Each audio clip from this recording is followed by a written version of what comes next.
नमस्कार दोस्तों, स्वागत है आप सभी का आपके अपने YouTube channel maths by Pradeep Sahu पे। मैं प्रदीप साहू आप सभी का स्वागत करता हूं। जैसे कि आपको दिख रहा है, हम आज स्टार्ट कर रहे हैं HCF और LCM के मोस्ट इंपॉर्टेंट क्वेश्चंस जो बार बार आपके रिपीट होते हैं, यानी जिस टाइप के क्वेश्चन आपको एग्जाम में देखने को मिलते हैं वो हम 10 क्वेश्चन हर वीडियो में हम करेंगे। ज़्यादा टाइम नहीं लेंगे, यही 15 से 20 मिनट की वीडियो रहेगी। तो अच्छे से अगर आप साथ के साथ इनको प्रैक्टिस करते रहेंगे तो कोई भी प्रॉब्लम आपको एग्जाम में नहीं आएंगी। और इनको करने का जो मेन मोटिव है वो ये है कि एग्जाम में आपको क्वेश्चन अटेम्प्ट कैसे करने हैं, टाइम वहां पर कैसे बचाएं, टाइम मैनेजमेंट कैसे करें। अगर वीडियो अच्छी लगे तो लाइक शेयर, और जो भी बच्चा नया है चैनल को सब्सक्राइब करके बेल आइकन को दबा के ऑल पर प्रेस करना, ताकि आपको हर वीडियो का नोटिफिकेशन मिलता रहे। चलते हैं फर्स्ट क्वेश्चन की तरफ। क्या कहता है देखो, ये रहा आपका फर्स्ट क्वेश्चन। कहता है शीनू के पास दो संख्याएं हैं, दोनों 29 से बड़ी हैं। उनका महत्तम समावर्तक 29 है और लघुत्तम समावर्तक 41 और 47 है। उसकी माता ने उसे इन संख्याओं का योगफल ज्ञात करने के लिए कहा है, तो योगफल क्या होगा ये आपको बताना है। सिंपल सी बात है, किसी दो संख्याएं हैं और 29 उनका क्या है, HCF है, तो हम संख्याएं क्या मानेंगे, संख्याएं मानेंगे 29x और दूसरी संख्या 29y। इसको कर लेते हैं छोटा, ठीक है। अब अगर 29x और 29y संख्याएं हैं तो योग क्या होगा, 29x प्लस 29y।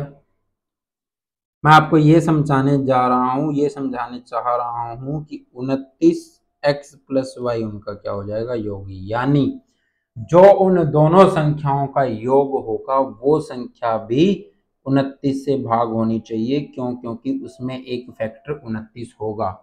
क्या 690 29 से भाग होता है? नहीं होता। क्या 829 से भाग होता है? नहीं होता। क्या 500 होता है? नहीं होता। तो ये 696 आपका 29 से भाग होता है और फोर्थ ऑप्शन आपका राइट आंसर होगा। और यही आपको आंसर करना है बच्चे, ठीक है। तो आपको बात समझ में आ गई होगी। नहीं तो आपको क्वेश्चन कैसे करते आप इनका एलसीएम निकालते 29xy और एक बराबर रखते 41 और 47 के, ठीक है। और फिर 29 से उसको काटते, दो फैक्टर बनाते, तो वैसे करते बहुत टाइम लग जाता। आपको डायरेक्ट क्वेश्चन पढ़ते ही पहले ऑप्शन देखने कि क्या बन सकता है और कैसे टाइम हमारा बच सकता है। चलते हैं नेक्स्ट क्वेश्चन पे। इस क्वेश्चन में क्या कहा है देखो, मान लीजिए एक्स वाई जेड अभाज्य संख्याएं हैं, इसमें थोड़ा सा मॉडिफिकेशन कर लीजिए। ये क्या है, एक्स वाई जेड स्क्वायर है, ठीक है। और बी क्या है, एक्स क्यूब वाई स्क्वायर है। तो महत्तम समावर्तक ज्ञात कीजिए। अभाज्य संख्याएं हैं तो कोई प्रॉब्लम नहीं है। आपको यहाँ पर महत्तम समावर्तक क्या होता है, HCF, यानी हाईएस्ट कॉमन फैक्टर, यानी सभी कॉमन फैक्टर्स ले लेंगे। यहाँ पर भी x है, यहाँ पर x क्यूब है, तो कॉमन क्या आएगा, x आएगा। यहाँ पर y है और यहाँ पर y का स्क्वायर है। ये y क्यूब होना चाहिए था भैया, संख्या में जो है वो यहाँ पर y क्यूब, यहाँ पर y क्यूब है और यहाँ पर y स्क्वायर है, तो यहाँ पर क्या हो जाएगा, y स्क्वायर, ठीक है। तो ये आपका HCF आ जाएगा। तो थर्ड ऑप्शन आपका राइट आंसर होगा। यानी आपको HCF बोले तो कॉमन फैक्टर लेना है, LCM बोले तो कॉमन फैक्टर एक बार और अनकॉमन कौन से मल्टीप्लाई कर देंगे। इनका ही LCM बोलता तो कैसे निकालते, देखो यहाँ पर क्या है, x है और यहाँ पर x क्यूब है, तो बड़े वाला ले लेंगे। इसमें कॉमन और अनकॉमन दोनों आ जाएंगे, x क्यूब ले लेंगे। यहाँ पर y क्यूब है और यहाँ पर y स्क्वायर है, तो y क्यूब ले लेंगे, ठीक है। और यहाँ पर जेड स्क्वायर है, यहाँ पर है ही नहीं, तो जेड स्क्वायर को लेना पड़ेगा, तो ये जेड स्क्वायर हो जाएगा, ये आपका एलसीएम हो जाएगा, ठीक है। इस तरह से इसको करना था। चलते हैं नेक्स्ट क्वेश्चन पे, क्या कहता है देखो। तो इसका थर्ड ऑप्शन राइट आंसर रहेगा आपका। थर्ड क्वेश्चन क्या कहता है, कह रहा है 616 सदस्यों वाली सेना की एक टुकड़ी में परेड है। परेड में 32 सदस्यों वाली सेना बैंड के पीछे मार्च करना है। दो समूहों को समान संख्या वाले स्तंभों में मार्च करना है। उन स्तंभों का अधिकतम संख्या कितनी है वो आपको बताना है, ठीक है। स्तंभों की अधिकतम संख्या कितनी है वो आपको बताना है यहाँ पे, ठीक है। तो यहाँ पे क्या करेंगे, यहाँ भी HCF निकालेंगे। स्तंभों की अधिकतम संख्या हमारे पास आ जाएगी, ठीक है, 616 और 32 का। तो यहाँ पर क्या है, सबसे बड़ी संख्या क्या है 16, हम 16 ही ट्राई करते हैं। या क्या ये 16 से भाग होता है, नहीं होता, तो 16 तो नहीं होगा। उसके बाद में 12 है, क्या ये 12 से भाग होता है 32, नहीं होता, तो 12 भी HCF नहीं होगा। क्या ये 10 है, 10 से भाग होता है, नहीं होता, तो बचा क्या 8, ये 8 से भाग होता है, ये भी 8 से भाग होता है, तो HCF कितना हो जाएगा 8 हो जाएगा, और वही आपका आंसर होगा। सेकंड ऑप्शन आपका राइट आंसर होगा बच्चे, ठीक है। तो 8 स्तंभ हम उसमें बनाएंगे, दो समूहों को समान संख्या वाले स्तंभों में मार्च करना है, तो 8 का स्तंभ आप बना सकते हैं उसमें। चलिए नेक्स्ट क्वेश्चन पे क्या कहता है।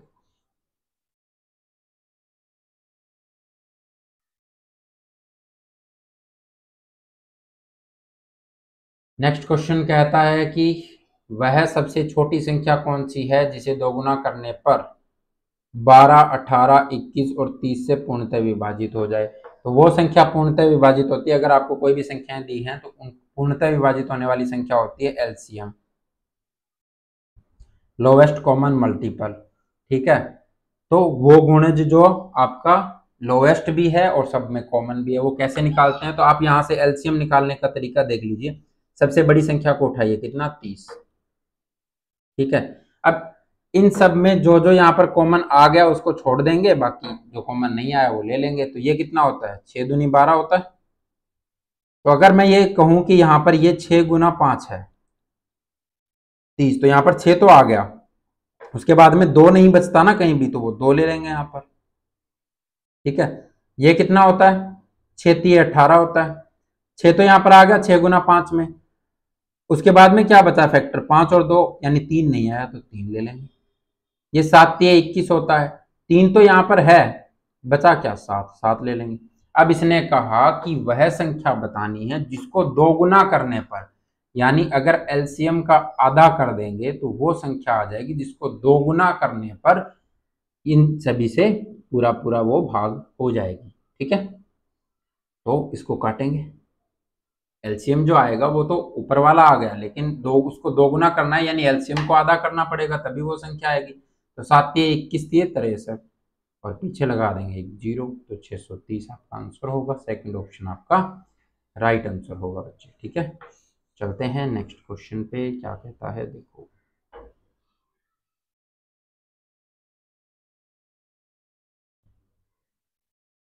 दो संख्याओं का महत्तम समावर्तक 23 है और उनका लघुत्तम समावर्तक के दो गुणनखंड कितने हैं, 13 और 14 हैं। उन दो संख्याओं में बड़ी संख्या कौन सी है, तो जिसका गुणनखंड बड़ा वही संख्या बड़ी, यानी इनके रेशो दिए हुए हैं 13 और 14। तो संख्या क्या होगी, 13 गुना में 23, क्योंकि HCF वही है ना महत्तम समावर्तक, और 14 गुना में 23, तो बड़ी संख्या कौन सी होगी, जो बड़ा फैक्टर है उसके साथ मल्टीप्लाई हो रहा है वही होगा। तो 23 गुना में 14 करोगे कितना आएगा, 322 आएगा। थर्ड ऑप्शन आपका राइट आंसर होगा, ठीक है। करना कैसे है, 10 से गुना करते हैं 230 आता है ना, और 23 चौके कितना होता है 92, ठीक है। तो 322 हो जाएगा, 100 होता तो 330 होता, 92 में जोड़ना है तो 322 होगा, ठीक है। तो मल्टीप्लाई भी थोड़ा दिमाग लगाइए, तेज कीजिए, तभी तो जा करके टाइम बचेगा। चलते हैं नेक्स्ट क्वेश्चन में। दो संख्याओं की सबसे छोटी संख्या का लघुत्तम समावर्तक, यानी दो संख्याओं का लघुत्तम समावर्तक दे रखा है 78 और महत्तम समावर्तक दे रखा है 26। पहली संख्या 78 है तो दूसरी संख्या क्या होगी, आपको पता है फॉर्मूला होता है LCM गुना में HCF बराबर पहली संख्या गुना में दूसरी संख्या, ठीक है। LCM आपको दिया है 78, HCF आपको दिया है 26, पहली संख्या आपको दी है 78 और सेकंड आपको बतानी है, ठीक है। तो 78 से 78 कैंसिल हो जाएगा, 26 आपकी क्या हो जाएगी, सेकंड नंबर हो जाएगा, ठीक है, दूसरी संख्या हो जाएगी।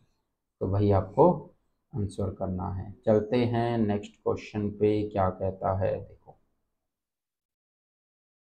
222, 642 और 1062 का महत्तम समावर्तक आपको बताना है। तो जब भी महत्तम समावर्तक की बात आए डायरेक्ट ऑप्शन की तरफ जाया करो और उसमें से सबसे बड़ा ऑप्शन उठाया करो, क्यों, क्योंकि हाईएस्ट कॉमन फैक्टर होता है ना, तो हाईएस्ट ही उठा लिया हमने, ऑप्शन वाले में से ही तो आंसर है ना। तो हाईएस्ट क्या है, 8 है। क्या 8 से तीनों संख्याएं पूरा पूरा भाग होती हैं? हम देख लेते हैं अभी, क्या ये भाग होती है भाई? 8 दूनी 16 बचेगा 6, 62 तो नहीं होता, तो 8 कैंसिल, 8 नहीं होगा।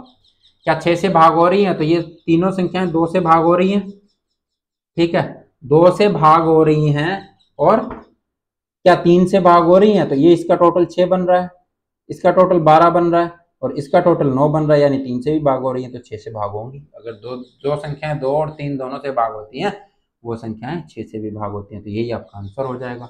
अगर आप 4 से चेक करने गए तो लास्ट में 2 अंक देखने हैं, 22 4 से भाग नहीं होता, तो ये तो नहीं होगी। 2 से सभी संख्याएं भाग तो हो रही हैं, लेकिन आपको क्या चाहिए? हाईएस्ट कॉमन फैक्टर चाहिए, तो वो यहाँ पर 6 है, ठीक है। तो आपका 6 आंसर हो जाएगा, ठीक है बच्चे। कुछ नहीं करना आपको, ना ये निकालना कि कॉमन कौन सा है, ना किसी चीज से भाग करना है, कुछ नहीं करना, आपको सिर्फ ऑप्शन देखने हैं। 8th क्वेश्चन देखिए क्या कहता है। दो संख्याएं 110 और 1980 का महत्तम आवर्तक क्या होगा, वही करना है आपको। अब यहाँ पर संख्या कितनी है? एक संख्या 110 है, क्या इससे बड़ा हो सकता है एचसीएफ? नहीं हो सकता। हाईएस्ट कॉमन फैक्टर तो इसका, तो हाईएस्ट कॉमन फैक्टर 110 ही होगा ना, उससे बड़ा तो हो ही नहीं सकता। और बाकी संख्याएं उससे तीनों बड़ी दी हुई हैं, तो ये तीनों तो हो नहीं सकते, तो आंसर क्या होगा आपका? 110 ही होगा। क्या ये 110 से भाग होता है? हाँ जी होता है। 110 एकम 110, 110 आठे 880, ठीक है। तो 110 इसका आपका क्या हो जाएगा आंसर। तो ऑप्शन देखने से आपको बहुत आसानी होगी। अगर क्वेश्चन देखते ही आप करने बैठ जाओगे ना, तो फिर ऑप्शन की तरफ देख करके आपको ये लगेगा कि ये मैंने क्या किया, क्यों टाइम खराब किया इस पे। ऑप्शन तो देखते ही हो रहा है।